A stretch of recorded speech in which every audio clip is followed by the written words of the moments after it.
যুক্তরাষ্ট্রের সঙ্গে যুদ্ধ বন্ধ করে একটি স্থায়ী সমঝোতা চুক্তিতে পৌঁছাতে সম্প্রতি ৩টি স্তর ও পর্যায়ের নতুন একটি প্রস্তাব দিয়েছে। নতুন ওই প্রস্তাবের একটি পর্যায়ে নিয়ে আপত্তি আছে যুক্তরাষ্ট্রের প্রেসিডেন্ট ডোনাল্ড ট্রাম্পের। মার্কিন সংবাদমাধ্যম এক্সিওসকে দেওয়া এক সাক্ষাৎকারে ট্রাম্প নিজেই এই তথ্য জানিয়েছেন। কয়েকদিন আগে মধ্যস্থতাকারী দেশ পাকিস্তানের মাধ্যমে যুক্তরাষ্ট্রকে ৩ স্তরের নতুন একটি শান্তি প্রস্তাব হস্তান্তর করেছে ইরান।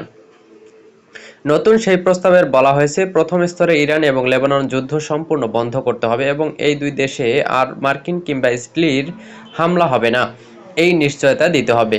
দ্বিতীয় স্তরে ইরানের বন্দরগুলো এবং হরমুজ প্রণালী থেকে যুক্তরাষ্ট্র অবরোধ তুলে নেবে এবং প্রণালী পরিচালনা সংক্রান্ত ব্যবস্থাপনা ও প্রশাসনিক কাঠামো গঠন করা নিয়ে আলোচনা চলবে।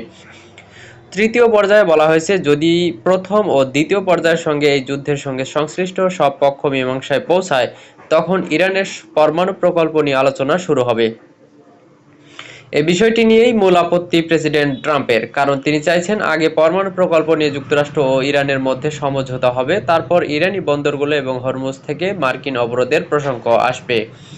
গতকাল বুধবার এক্সিওসকে দেওয়া সাক্ষাৎকারে প্রেসিডেন্ট ট্রাম্প বলেছেন, তারা ইরান একটা মীমাংসায় পৌঁছাতে চায়। তারা চায় আমি যেন হরমুজ থেকে মার্কিন প্রহরা প্রত্যাহার করি, তবে আমি এটা চাই না।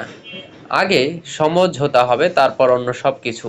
ইরানে পরমাণু অস্ত্রের অধিকারী হবে, এটা আমি কোনোভাবে চাই না।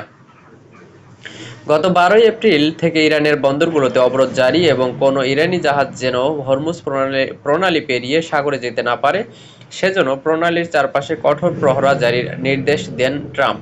যুক্তরাষ্ট্র ও ইরান যুদ্ধবিরতির মধ্যেও এই প্রহরা জারি আছে এবং প্রেসিডেন্ট ট্রাম্পের মতে ইরান বোমা বর্ষণের চেয়েও এই অবরোধ প্রহরা অনেক বেশি কাজে দিচ্ছে। এই অবরোধ এমনকি বোমা বর্ষণের চেয়েও বেশি কাজে দিচ্ছে। তারা দম বন্ধ করা অবস্থায় পৌঁছাচ্ছে এবং যদি অনড় অবস্থায় থাকে তাহলে সামনে আরও খারাপ পরিস্থিতি অপেক্ষা করছে তাদের জন্য। তারা কোনোভাবেই পরমাণু বোমার অধিকারী হতে পারবে না। এখন প্রশ্ন হলো, এই অবস্থা আর কতদিন চলবে কিংবা তারা আর কত দূর যেতে পারবে?